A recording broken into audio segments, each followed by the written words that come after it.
Welcome into the Fantasy Playmakers podcast. I am your host, Jeremy Popolars, joined as always by my co-host, Ryan Mackey. What is up, Ryan? Nothing, man. How's it going? Oh, just kind of setting up a new two-screen monitor kind of system here, and it's getting a little late. But you other than that, yeah, a little bit. As you can see now, you really can't see my eyes. So no, that's a plus. I'm still rocking the tablet, so I'm kind of jealous of it too. Yeah, it's not what they crack it up to be, I guess. Actually, it's a lot easier. I lied. But yeah. So we are here to discuss our top, I guess you would call top tier wide receivers in this 2020 rookie class. I think pretty much we can kind of just jump right in here, Ryan. I don't know if there's anything you have as far as like a breaking news or anything. Not much has happened this past week in the NFL. Do you have anything you want to bring up or anything? No, not really. Fournette re-signed with the Bucks. Nothing too crazy. Mike Davis signed with the Falcons. Could be their RB1 if they don't draft somebody, but I don't see that. I don't see him going in with them as their RB1. So other than that, not really. The Bills named their stadium. I don't know if you saw that or not. Yeah, I did actually just see that come through a little bit before this. What was it? Highmark, I think. It's Highmark, Blue Cross, Blue Shield Stadium or something like that. Yeah, it's something that's gonna have like 8 games. For us to say. Yeah, it's gonna have to be cleaned up a little bit somehow.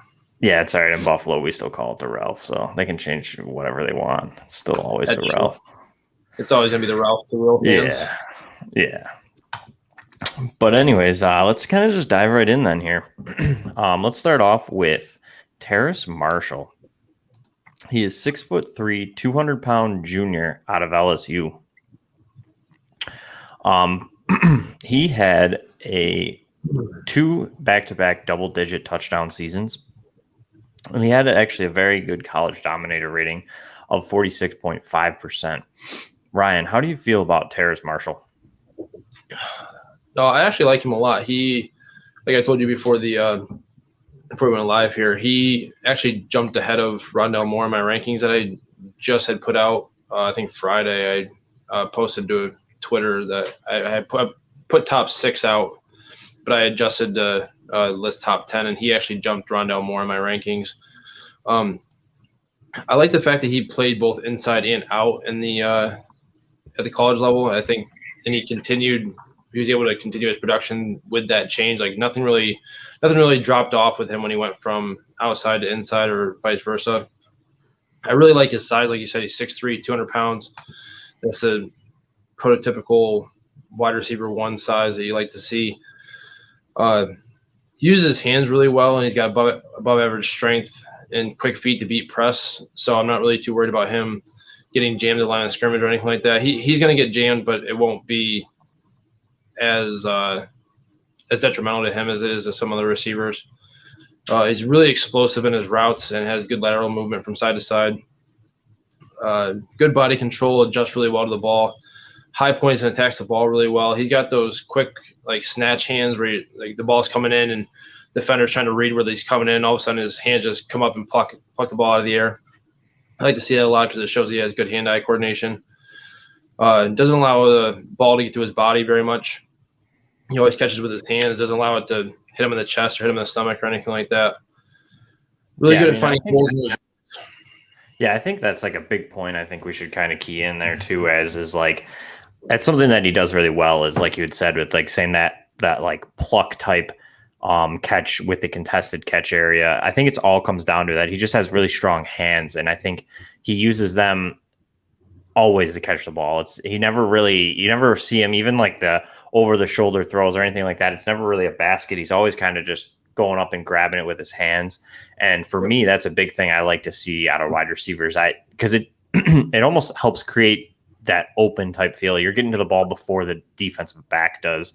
And it just makes it a little bit easier for quarterbacks to make those throws. But I think one thing that kind of I think would worry me about Terrace Marshall, I feel like he tends to, I think he almost doesn't either trust his speed or doesn't necessarily have that much of it. on the basis that I've seen a couple times like he kind of gets caught looking upfield, whether it's on like the short screen passes and it's a concentrated drop, or just kind of over the middle, kind of like taking that quick peek and just losing his like hand-eye coordination, I guess, to an extent. Did you notice any of that, or how do you feel about any of that stuff? No, yeah, I actually have it in my notes that he at times will lose his focus. Like you said, I don't know if he's like trying to sneak a peek upfield to see what he's got to do or whatever the case may be, but he does lose track of the ball from time to time, at least when it's getting close. Like, I don't know if it's one of those things where he feels like, okay, I'm good, now I can take a peek and look or what, but he doesn't always look the ball into his hands. But overall, I really like his hands. And like you said, the next gear in terms of speed is a little bit of a concern. Like, he doesn't really have like that breakaway speed. He's definitely one of the like a long strider where he might just take him a minute to get up to speed a little bit. Yeah, and I mean that's not always very often. Yeah, I mean, and that's not always a bad thing. I mean, a lot of these guys that are that 6'3" kind of or taller type players tend to have that where it's not really a burst type speed. Usually those guys are kind of that elite tier versus your average like 6'3" type guy. Yeah. But I think Marshall kind of just really jumped out at me. I mean, his production's not that great. He never broke 1,000 yards at LSU, but you have to remember he also played with Justin Jefferson, Jamar Chase, and a lot of options in that offense. So I think he's kind of going under the radar right now, and I like him a lot. I think that where he's going to go in that late first to early second in most rookie drafts could end up being a really good steal. And I think depending on his landing spot, he could see like that wide receiver 2 to 3 range right away and possibly eventually be a wide receiver 1. Like you had said, back to his size where he's at that almost what you quote unquote call the alpha size in the wide receivers. And I think that his hands and his good route running as well that he possesses will help create a lot of separation, and just he could definitely become a favorite target for many quarterbacks in the NFL. No, I agree. The other two things I wanted to touch on, did you happen to notice anything in terms of his effort consistently? Like I kind of noticed that he didn't always put in 100% effort. It seemed like I don't know if it's like plays that aren't going in his way or routes that he knew weren't going in his direction, like pass plays. I don't know. I just felt like he wasn't there 100% of the time, like some of these other guys are. That it might just be a college thing. I don't know. Coaching's a little bit different in the NFL, so they might be able to get that out of him. But I'm gonna go out on a limb, and I'm gonna say it's LSU. The only reason I'm gonna say that is because that's in my same. Once we get down to the top tier here, it's a thing that I have in Jamar Chase as well. I think that for some reason, it just seems like certain times you're watching the film, and if, like you said, the play doesn't come their way or it isn't designed to go their way, and then it breaks back, like they're kind of just lost in translation there, and they just kind of, like you said, it's almost like they're disinterested. I feel like I didn't see too much of it, or like you had said, it's not really a concern to me. I think at the next level, a little bit better coaching, kind of like, hey, if you do this stuff, you're not going to be on the field, versus where college, it's kind of a little bit more, you're just so talented that you can get away with some of that stuff. Right. That's kind of what I was thinking too. He's just so much better than his teammates this year anyways, that he was like, yeah, where they kind of let it slide. But yeah, I mean, I don't see it as a concern. I think that that's something that is easily, like, to an extent, it's easily coachable. And I think that for me, it doesn't really concern me too much with Marshall. The other thing was he had I don't know if it was his ankle or his foot that ended his senior year in high school. It had a season-ending injury there. And then he also hurt the same foot or ankle, I think it was his freshman or sophomore year. Mm-hmm. That any concern for you? Maybe his lower body's a little bit weaker and not as durable as maybe you'd like to see. I wouldn't say that. I think, again, it's another thing that once you get into the NFL, everything's just better. Your doctors, I mean, your just training staff, your weight rooms, your accessibility to different treatments and stuff like that. I feel like obviously it's kind of like it seems like it's a little bit of a lingering issue. But I think that once he gets kind of into that better of a regimen, maybe of more training or better diet or anything like that, just all that stuff that adds up, little stuff that'll help make that less of a factor, I think, in the NFL than it would have in college. So I'm not really too worried about the injuries with Marshall. Because like you said, honestly, in reality, it's just that same injury almost lingering. So I don't think like he has like an injury problem. But I think was maybe just even that, just like kind of the workout and just kind of build a little bit extra strength in that leg or ankle area would definitely help him too. Fair enough. I'm going to move on to one of my, I guess you could say, quote unquote, guy that I'm higher than consensus on. Let's move on to Monroe St Brown. Nothing like his brother. I think Amon-Ra is the real deal. I think Equanimous kind of just disappeared. Just he's having a little bit of a rough go there in Green Bay. Yeah. But St. Brown is 6'1", 195 pounds, and he's a junior out of USC. In 2019, he had a 1,000-yard season in which he had 6 touchdowns. Last season, he had 478 yards on a shortened COVID season and 7 touchdowns.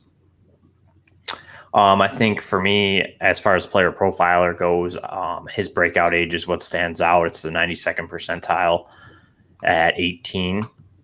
Other than that, the rest of them are kind of just an average type statistical.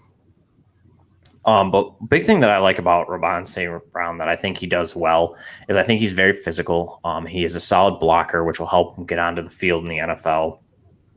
He also does very, very well at settling into soft spots and zones. He does well in pulling up and making himself available for quarterbacks. He also tracks the ball very well. I think he's one of the better ball trackers in this class. I would say, though, something that kind of goes against him, I would say would be maybe his yak. He's not very super explosive after the catch. But I do like what he brings as far as a route runner. And like I said, he high points the ball pretty decent, and he just tracks the ball well. I mean, there's plays that he adjusts to poorly thrown balls and makes what would be like a spectacular catch for many people just kind of look routine. Ryan, do you kind of feel the same way, or did you notice anything a little different? No, yeah, I agree with what you said. He is extremely physical. He does high point the ball really well. He's really smart, just a naturally smart football player. He has good, really good natural instincts on the field. And yeah, really and I think that's what the zone settling. You know what I mean? Like he just he gets it. You know what I mean? He kind of almost just can read that defense as he's cutting across and just be like, okay, this is where that soft spot is. I'm going to settle down and make myself available. Yeah, he reads zones extremely well. Like you said, he's a pretty good run blocker. He's physical for his size. And I actually really liked his route tree a lot. I feel like he has a pretty complete route tree. He didn't really run just slants or anything like that. Like you saw him running a handful of other routes that are going to keep him on the field in the NFL level. He was USC's go-to guy in 50-50 situations.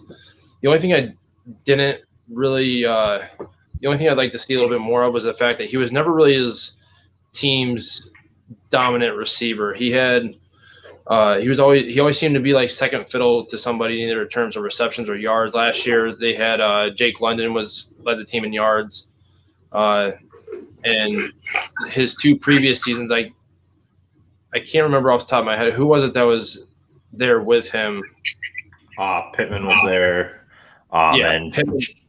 Juju, I think, might have been there. I don't know if they crossed paths, actually. I'm not 100% sure on that one. No, it was definitely Pittman. Pittman led the team in catches his first 2 years, and then Amon-Ra led the team in catches his past season, but was outgained in yards by Jake London.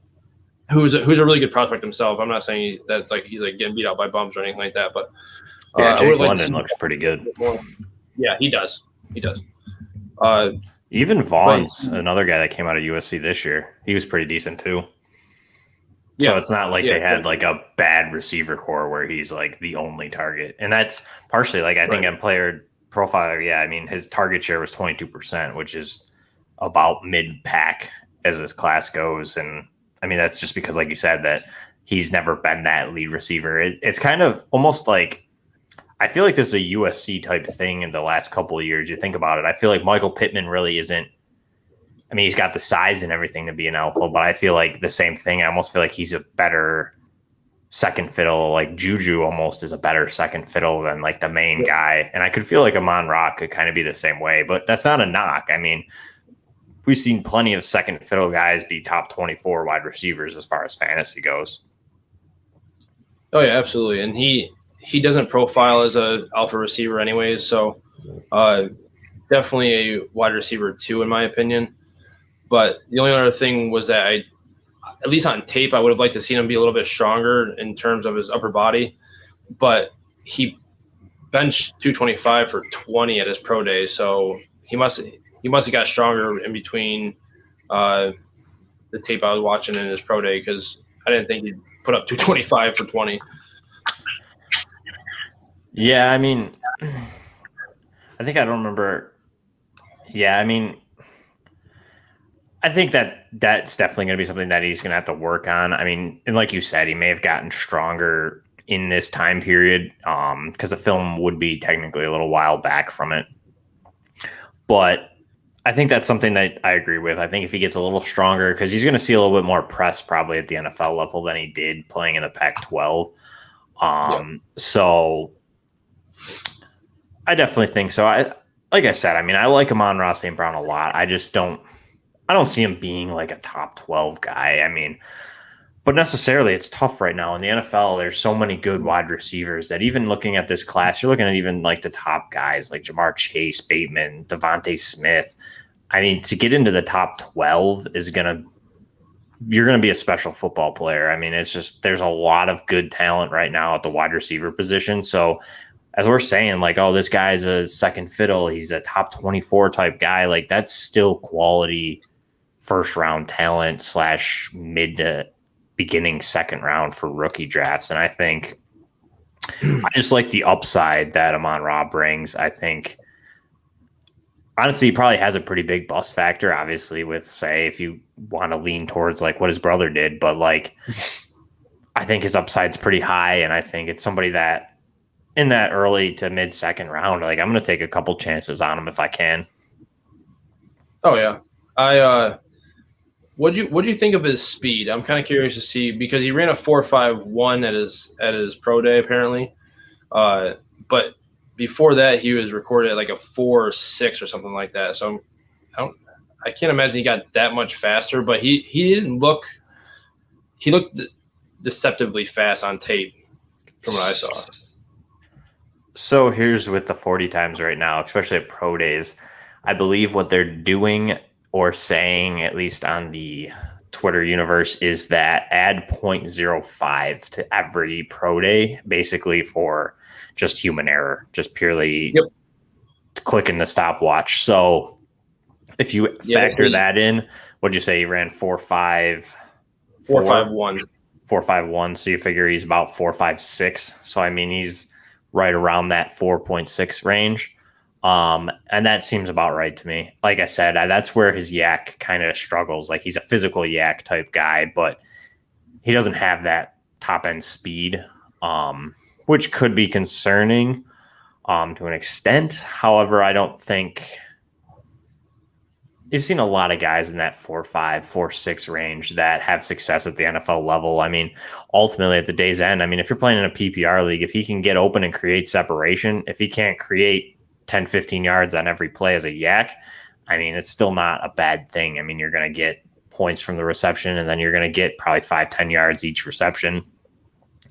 And I think his routes is what's going to create that separation. He's not creating and it's honestly, it could be a good thing.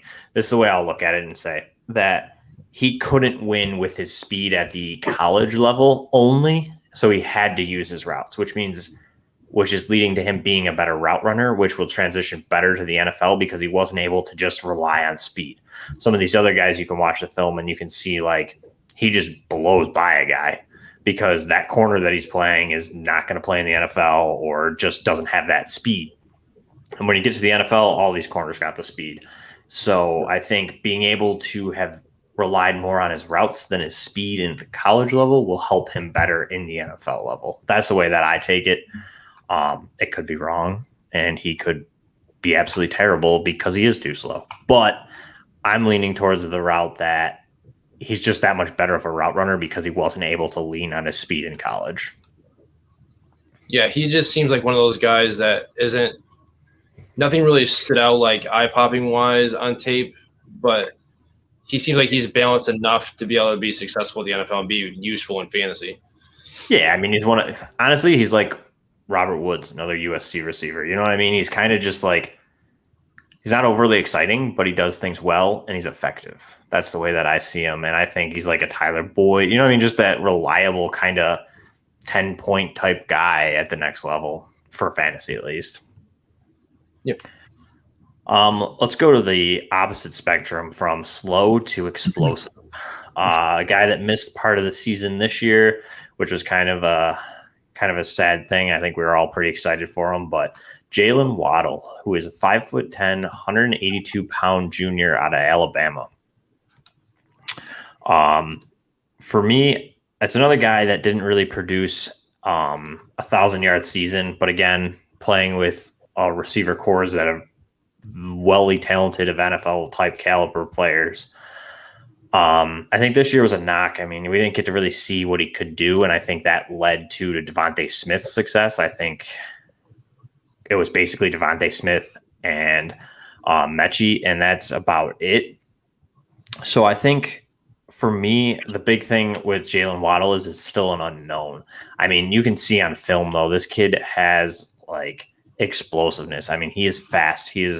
I'm excited for tomorrow. I believe he's running the 40 tomorrow at Alabama's Pro Day or today, depending on when you're listening to this. But I'm excited. I want to see what he runs. Not that it's going to be that much of a difference maker for me because you can see it on tape. He's just explosive. He has good vision when he has the ball in his hands. And he actually, for being 5'10", I mean, he high points the ball pretty well. And I just think he's just like a versatile type player that he's not like a full gadget guy because he can definitely run routes. But he can be used in that way. He can kind of use like we all hoped LaVisca Chenault could be used last year. I think this could be used the same way, just instead of winning physically, he's more of a speed guy. Ryan, how do you feel about Jaylen Waddle? Just real quick, didn't Alabama already have their pro day? They have two. Oh, he didn't participate last week? No, him nor Smith did. Both of them, I think, are tomorrow. And I don't know what Najee is doing tomorrow either. Okay, yeah. I just remember seeing the report that Najee drove down 9 hours or whatever to see his teammates participate in the pro day and all that stuff. So I wasn't 100% sure if they had two or if they just had the one. Yeah, they were having two. I think last week was basically I believe it was just like linemen and defensive players, I believe. Oh, okay. No, that could be very true. I didn't look into it, to be honest with you. But, yeah, like you said, speed, the very first thing you see on film is speed. He is going to terrorize defenses, and he's going to be somebody that you are going to have to game plan every single week for as long as he's on the field. And he's going to change an offense's play style. Like if he goes to somebody like Philly or a team like Philly or – who else has been mocked to? The Chargers, something like that. He's gonna change their offense entirely. The Chargers would be scary. Oh man, I'm kind of hoping they don't, even though they're not in the Bills division or anything like that. But just with Eckler and Herbert's arm and Keenan Allen and even Mike Williams to an extent, Jared Cook in the middle of the field, even though he's old, that offense will be scary good if he goes there. But Waddle's going to be one of the top, in my opinion, he'll be a top 3 returner the moment he's drafted in the NFL. He's got that speed and lateral movement that he's able to make people miss, and he's got great vision. He's an angle beater. So he's going to change the entire complexion of a team once he gets drafted, in my opinion, as long as he stays healthy. Got great balance, hard to bring down, good body control. The only things I was a little worried about was that he could work on his strength overall. His footwork could be a little better at the line of scrimmage, like getting off of press coverage, and he could have a little bit crisper routes. He tends to round his routes out a little bit, but his speed makes up for any shortcomings in that department when it comes to his lack of crispness in and out of his routes, which might be a little bit exposed at the NFL level, but he's still going to be faster than 99% of the corners at the NFL level as well. So he's not as too concerned about that. And it's something that can be coached. So, yeah, I mean, I think that's another thing. You could almost, I think Rondale Moore does a little bit better job of slowing down and actually running routes than Jaylen Waddle does. But Waddle he kind of does tend to, I think it's just a speed thing. I mean, this guy's flying. I mean, you watch him out there and he's like the road runner, and the rest of the teams look like the coyote, and it's just a struggle for them to keep up. And I think this is almost where you get to that opposite of what I said about Monroe St Brown. St. Brown needed to run crisper routes. Waddle necessarily could beat some of these guys with just pure speed. And now getting to the NFL, this is something that he's going to have to maybe clean up a little bit. But like you said, his speed is so explosive that he can be used in different ways. Like you said, he could be a return guy, so that could be a way to get him on the field. However, I think that they may not use him that way because, like you said, the health concerns and whatnot. But I think he's just so explosive at receiver that they're going to want to use him there. And I mean, like I said, I mean, there's plays that he's going up and over defensive backs. So it's not that he's just like this speed guy that just outruns people. I mean, he high points it. Like I had said, he goes up, he can grab the ball. Something I did notice is he does tend to kind of like let the ball come to him. He doesn't necessarily, when he goes up and grabs it, it's kind of like almost like a basket type catch. He doesn't necessarily like go up region, like pick it out of the air, which is something I'd like to maybe see him go a little bit more towards, like start using his hands a little more once he's going up into that contested catch area. But I think overall, I like Jaylen Waddle a lot. I think he possesses a lot of skills and a lot of just overall things that a lot of NFL teams are going to look for. And as far as a fantasy owner goes, I mean, that speed's going to kill. I mean, he is going to be a yak monster, and he is going to produce, I mean, double-digit fantasy points, I think, pretty close to week in, week out, depending on how he gets used. As long as he gets the opportunities, I think he's going to be a top 24 type guy, whether it's not probably next year, but at least in a couple of years, I think he's easily a top 24 type wide receiver. No, I agree. He definitely has that potential for sure. Yeah, I mean, I think he's got a safer bust rate than, say, a Monroe St. Brown. I think he's got a safer floor in that aspect. But I do think that his upside is much higher than a St. Brown or Marshall. And even, honestly, some of these other guys like Devonta Smith or Rashad Bateman, I think if he puts it all together and stays healthy, I mean, that speed is just going to be a killer at the NFL level, so. Oh yeah, and like you said, I do like how he was able to actually get up in the air and contest situations and come down with the ball. Like you don't see it very often in terms of like these burners like that. You don't see him. You don't see guys like that attack the ball very well. But what I saw on tape, I really liked the fact that he did that pretty consistently when he needed to. Yeah, and I mean, he shows good body control when he goes up and grabs it too. It's not like he's just jumping up there flailing for it. So.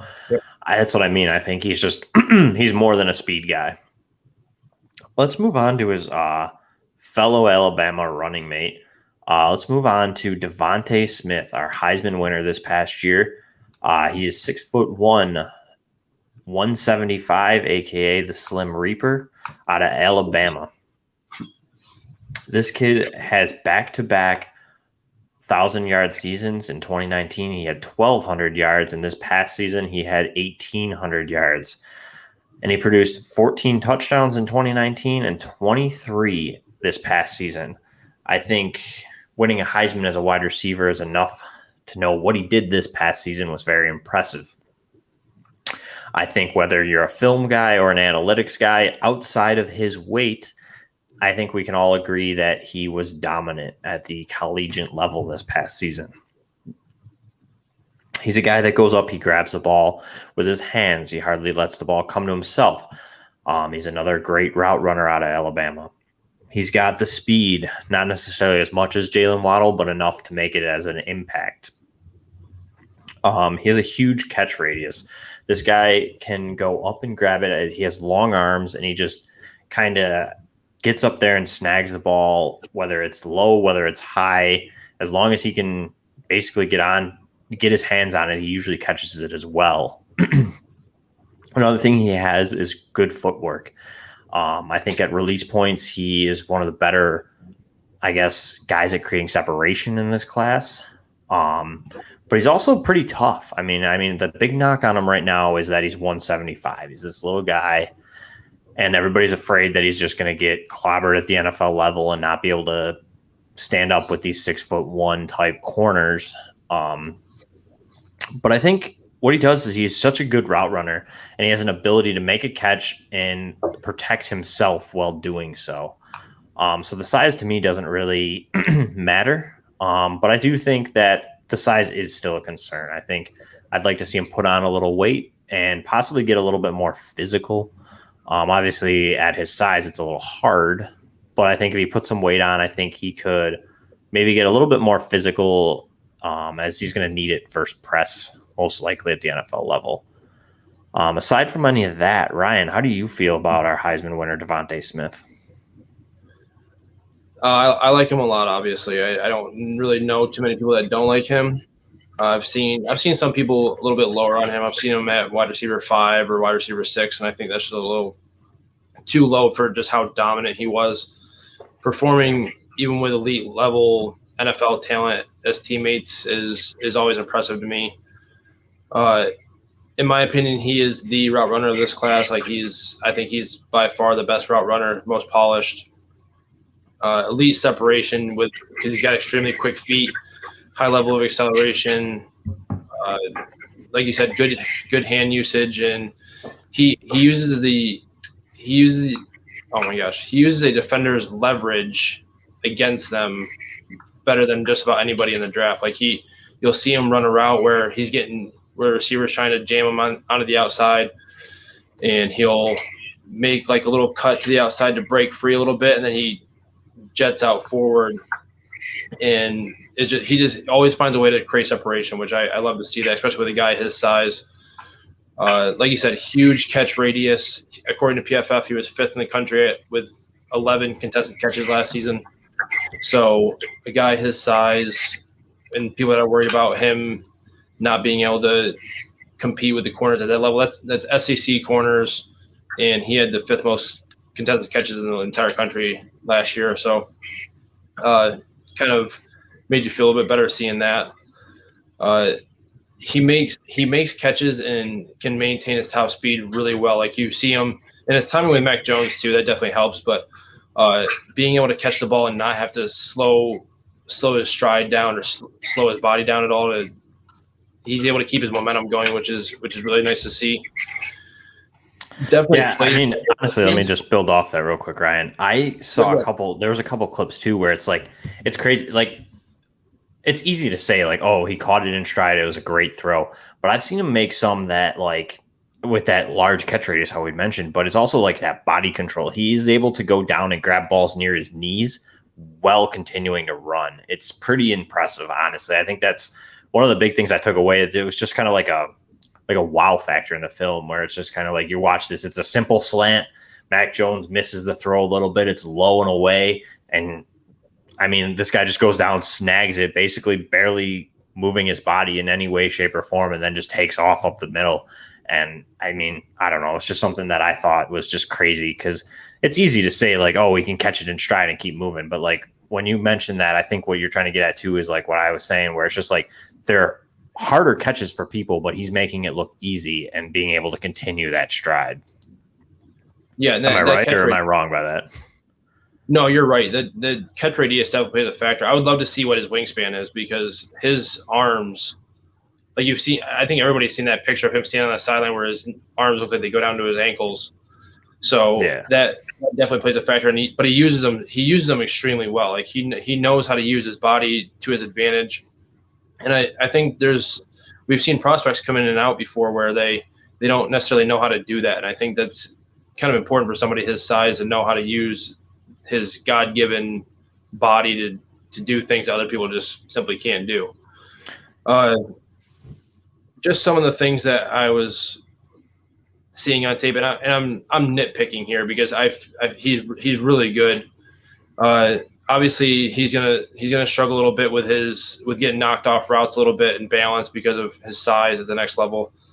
But other than that, I mean, I can't really, like you said, his size is really the only thing. His speed, even his speed, I'm not really all that concerned about because I saw an interview with him and Henry Ruggs from 2 years ago that he very confidently said that he would beat Henry Ruggs in a 40 and a 200. He said Ruggs could beat him in the 100, but he said that he could beat Ruggs in a 40 and a 200. And I was like, really? I was a little like, he said it very confidently. Obviously, Ruggs disagreed. Ruggs was like, no way. But yeah, Smith did not crack a smile or anything like that when he said it. He was extremely confident that he would be able to beat Ruggs in the 40, and everybody knows how fast he was at the combine last year. So I hope he runs tomorrow. I want to see it. You know what I mean? You can see it on film. I mean, and even that, like you had said, where his size is a concern at the next level too with the press, but like he faced it somewhatly in the SEC or playing like against the ACC in the championship games, and I think they have to give him credit for what he has in speed, and just his routes allows him to break off of that press coverage more so than physicality. Like we'll compare apples to apples here, I guess, and we'll say like Jamar Chase and Devonte Smith. For me, Jamar Chase wants that physicality. He's not that fast. He's going to engage with that defender and try and physically beat him up to create a separation. Devonte Smith uses his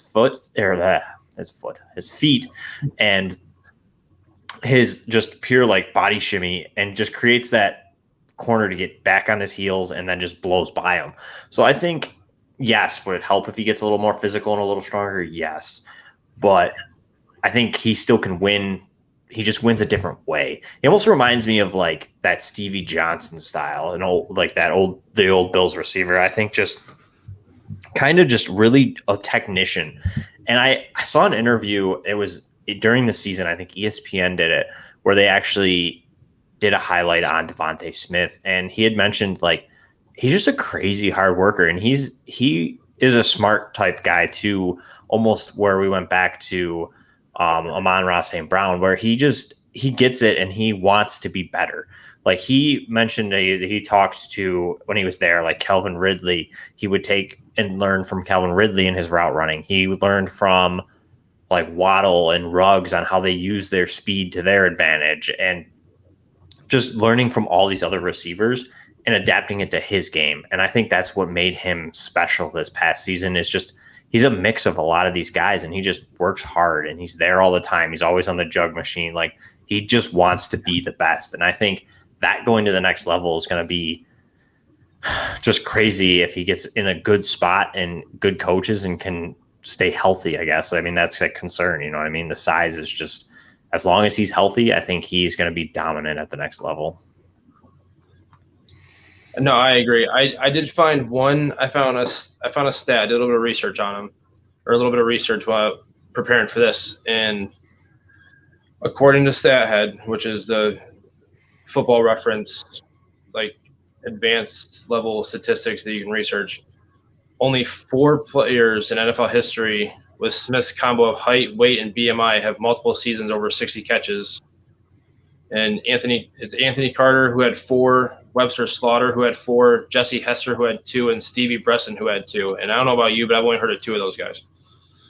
So it's not. I mean, it's a much better prospect than those guys are by far. Like I think he's one of the better wide receiver prospects that we've had in a while. So I'm not saying that he isn't going to be better than those guys, but just on size alone, I can see why people have a little concern about it, because guys like that don't usually succeed at the NFL level. Like I've seen Steve Smith comparison, and that doesn't work because Steve Smith was sturdy and bulky and but also quick at the same time. And I've also seen people say, and even himself, Chad Ochocinco came out and said that Devonta is a better prospect than he was coming out, and he played at 170 himself. So, I mean, it can go both ways, but if you look into it a little bit, I can see why people are a little bit concerned about his size. Yeah, I think it's tough, but I think he is that anomaly. It's hard to say that and be like, this guy's just not the norm. But I just feel like, again, you go back to, I mean, he won the Heisman. I mean, it's a very rare thing for a wide receiver to win this award. And I mean, you could go with the tainting and say that, oh, it was a COVID shortened season. Like, not everybody got to play the same games, blah, blah, blah. But either way, I mean, he was just so dominant at the level that I feel like he is that anomaly, that he has a better chance of being that outlying factor than just say we'll use John Ross. You know what I mean? Just another kind of like smaller built speed type guy that, I mean, I believe John Ross is shorter than him, but I don't know. I mean, I obviously I don't have him at 1 because the size does concern me a touch, but I just think that a lot of people are so concerned with that he's falling to like that late first round in rookie drafts. And for what he's possibly going to give you, I mean, he could end up being the wide receiver 1 from this class. So I don't know. I think his value is great for where he's going to fall in those rookie drafts. No, I agree. Why don't we move on to another one of my top favorite type guys here. Let's move on to Rashad Bateman. He is 6'2", 209, and he is out of Minnesota. Sorry, Ryan. You're right. In 2019, he produced 1,200 yards and 11 touchdowns. This past season, he produced 400 yards and 2 touchdowns. For me, this is another guy that has a great breakout age, 18 years of age, and it was 94th percentile. But he also has a fairly good dominator score at 43.7% and is in the 88th percentile. But he also has another good one with the target share, which is 30%, which is also up in the top 80 percentile. For me, I love Rashad Bateman. I do not have him above Jamar Chase. I believe I have them at the same level. I just like what Bateman brings. He's not super fast, but he's fast enough. That's the way that I describe it. I think he is fast enough to be effective at the next level. He has good, strong hands. I saw a couple stats today actually, but his drop rate is a little high. He does have some of those. I'm going to go on the basis and say it could be possibly poor quarterback play. I wouldn't say that the balls were that inaccurate, but it could be something that's concerning at the next level. So it's something you'd want to monitor. But he wins almost all of his contested catches. I mean, he goes up and he snags the ball and he plucks it out of the air, and he's physical at that catch point, which is something I like. And it's another guy that he tracks the ball well too. He finds the ball well, especially on deep routes, and adjusts to it, and has a pretty decent catch radius as well. And that's more so that he just does a very good job, like I said, tracking it and getting into position. It's not that he has what Devonte Smith has with that large, almost wingspan type catch radius. He knows how to get into position to make the catch look easier than it is. He also is pretty fluid. I think he's another one that's good at making that catch and then transitioning into the run after catch. He does it fairly quickly, and he does turn up field quickly. He doesn't necessarily use that side to side type shimmy. He kind of just gets up field and gets what he can. Now, Ryan, how do you feel about him? I think he's just another guy that just seems like he's always open. Just because he has that big catch radius and is so physical. How do you feel about that? Yeah, no, I agree. He he's definitely one of my favorite receivers in the class. I think I have him either 2 or 3. I can't remember off the top of my head right now, but like you said, I saw a stat while I was looking up him the other day, and Minnesota only had I think 7 total offensive touchdowns or something like that this year, or something really stupid low. So I was like, when I saw the stats, I was kind of confused and concerned about it, why he didn't perform very well this year. Then I saw that, and then I also saw that he had opted it out and then back in and then back out or whatever. It was one of those things. He was very snip snap. What's that? He was very snip snap on the season. Yes, he was not. I honestly think what it was that I think he saw that the team wasn't very good. Probably saw that he was probably going to hurt his draft stock a little bit and was like, okay, yeah, I'm out of here. But I really like his size. He's got 6'2", 209, typical X receiver size. Reportedly ran a 4.39 at Exos. So I think he's a little bit faster than people give him credit for. And that was laser time, so I don't know how much variation there is to that, but I'm assuming there might be a little bit of variance, but I'm not 100% sure. Like you said, he's smooth in his movements, good route runner, quick in and out of his breaks, and he sells his routes really well. Especially for a guy his size, he has pretty quick feet. Really, really tough down the middle, not afraid to get into the middle of the field and put his body on the line to make catches. Like you said, high points the ball really well with his catch radius and great hand-eye coordination. Make himself available to his quarterback if plays start breaking down, even though sometimes the quarterback didn't see him. He always seemed to constantly make himself available to receive the ball if he needed to. 36 broken tackles in his career, which is pretty good, in my opinion. So it's something that is going to be an asset at the next level, because a guy his size, it's going to be hard to bring down. I feel like he has a constant motor, so he's always trying to gain a little bit extra yardage. As for the things I'm a little bit concerned about, again, I'm nitpicking with these last couple of guys because I feel like all of them are pretty good prospects. I feel like that's what you got to do though at this point. You know what I mean? You got 3 of these guys that are 3 to 4, even 5, maybe even 6. You could say that are just like pretty solid prospects. So it seems like most is nitpicking, but I just want to just cut back before you get to that. You are actually totally correct. I just looked it up while you were talking that Minnesota literally had 7 passing touchdowns all year. That's sad. And Tanner Morgan only had 1,300 yards passing. So it was mainly because they ran through Muhammad Ibrahim, who is one of my favorites for next year. I was excited. I was hoping he was coming out this year, but at running back, but he had 15 touchdowns. So he doubled their passing total. So, yeah. So I guess, 2 touchdowns isn't really bad when you only had 7 all year, I guess. So, right. But anyways, concerns with Bateman. Where are we going here? Well, no, that was kind of one of my concerns, is that he wasn't able to dominate. I would have liked to have seen him dominate on the outside, because I don't know if you noticed this, but if you look back at the year that he was with Tyler Johnson, they moved. I don't know if it's their head coach or offensive coordinator or what, but they always put their best receiver in at the slot. Mm-hmm. They never have their best receiver in the outside. So I kind of would have liked him to see him be the sole option on the outside, as opposed to having Tyler Johnson in the slot, because Tyler Johnson dominated in the slot. He was a very, very good wide receiver out of the slot. So, and then they moved Bateman in the slot this past year, and I think that's kind of where you didn't see the deep shots that he was getting the previous year. His yards per reception went down like 7 whole yards or something like that.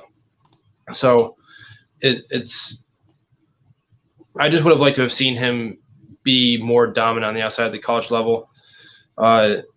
He could be a little bit more athletic as well. He not as shifty as certainly somebody like Smith or anybody like that, but that's not a huge concern, because his catch radius and his ability to get those contested catches is overpowers his inability to beat people with his shiftiness, if you know what I mean. No, I do. I totally agree with that too.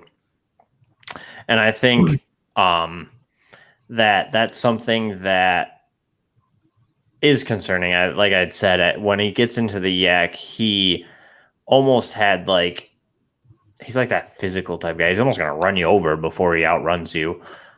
Yeah. But you are totally correct. I mean, he did. I mean, if you look back at this, and it is that he had a 20-yard per catch average in 2019, and he had a 13 in 2020. So as you can see, it was more kind of that slot guy, and I don't know if that's his role. I feel like he's more of an outside guy. Like you had said, I don't know if he has that shiftiness really to be in the slot necessarily.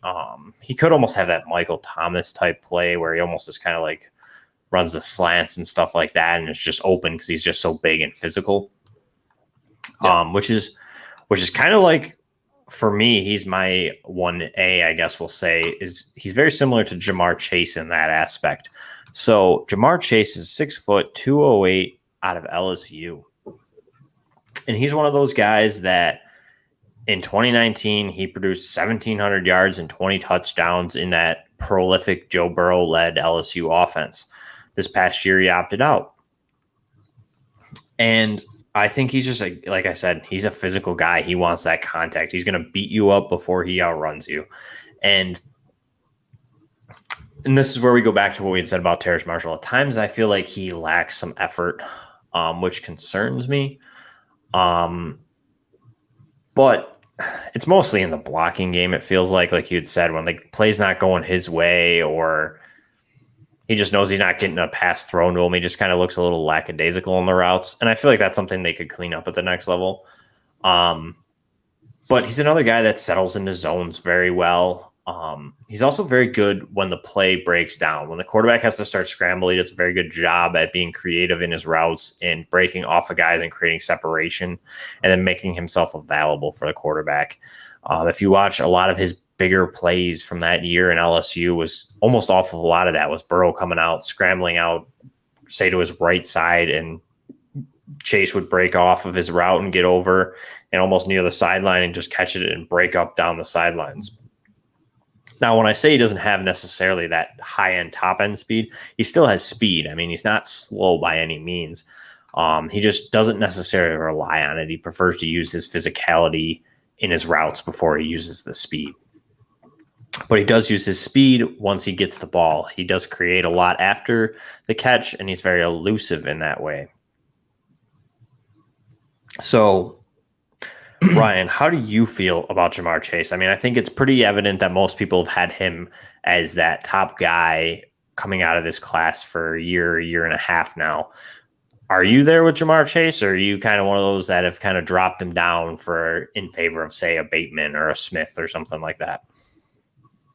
No, he's my wide receiver one. He was the only prospect of this class that I found that I really had to nitpick in order to find a flaw in his game, because even his speed, people are a little worried about the speed. He ran a 4.4 at LSU, so like a 4.40, not like a 4.49 or anything like that. He ran a 4.40 at LSU. So yeah, but it's not 4.3. It's not 4.3. It is not 4.3. Right. But for a guy 6 foot 208 and a guy that physical and that polished as a route runner, he having four flat speed is super impressive. And what I really liked to see was the fact that he dominated as a sophomore, even with guys like Justin Jefferson and Terrace Marshall. Yeah, Terrace Marshall, and they had, who's their running back? CEH. Yeah, CEH. So, they had Thaddeus Moss. I mean, that was a pretty loaded team. Yeah, that team was ridiculous, and he still won a Blenikoff and was by far the most dominant receiver in the country his sophomore year. But I feel like you hit on everything that I really like about him. He good balance, good body control. Like I said, technically sound as a route runner. Another guy that's good at creating leverage with his routes. Strong hands, strong runner after the catch. Yeah, I mean, Matt Miller from Bleacher Report actually said that he would have him number one in the past 4 classes. So from every class from 2017 to now, he would have put him as wide receiver 1. So I mean, there's been some good receivers in the past couple of years, like A.J. Brown, Metcalf, C.D. Lamb, Jefferson. Ridley'd be in there. Yeah, I believe so. I mean, if it's 4 years, Ridley'd be in there. Yeah. So, I mean, that's pretty high praise for somebody that, I mean, it's not like some random site or anything like that. Like Bleacher Report's a legit site, it's a legit analyst saying that he would be number one in the last 4 classes. So that's impressive in itself. And I don't see how – I'm not quite sure how anybody can have Chase lower than possibly 2. Like, is there any reason for you to have him any lower than 2 that you can say? I mean, I don't have him lower than 2, like I had said. I mean, he's my 1A to 1B there with Bateman. I think they're both fairly similar. But I mean, I've seen a lot of stuff. A lot of people knock him for his laziness, like I'd said, like taking plays off and stuff like that. Also, he's a little over physical. I know that some people don't like that, and it's kind of like a slack, like almost like he can't win without the physicality, and they think at the next level he might struggle with that because the NFL corners are more apt to give it back to you than say a college corner would. But other than, I mean, you could see him I could see people putting him at 3, maybe 4. If you like Waddle's speed better, hypothetically, than that, or if you like, because you'd have to like Bateman. You'd have to like Bateman or Rondell Moore. Well, we lost Ryan, so I'm going to close this out here. Well, that's going to be the show as we lost Ryan. But if you want to follow us at the FF Playmakers on Twitter, or you can follow me, your host, Jeremy, at Popes FFH. You can also find Ryan at Mackie_FFB. And you can find our podcast Mondays at 8 p.m. on Periscope. And then you can find us on any Google or on any podcast streaming network. And have a good night. And we'll see you guys next week.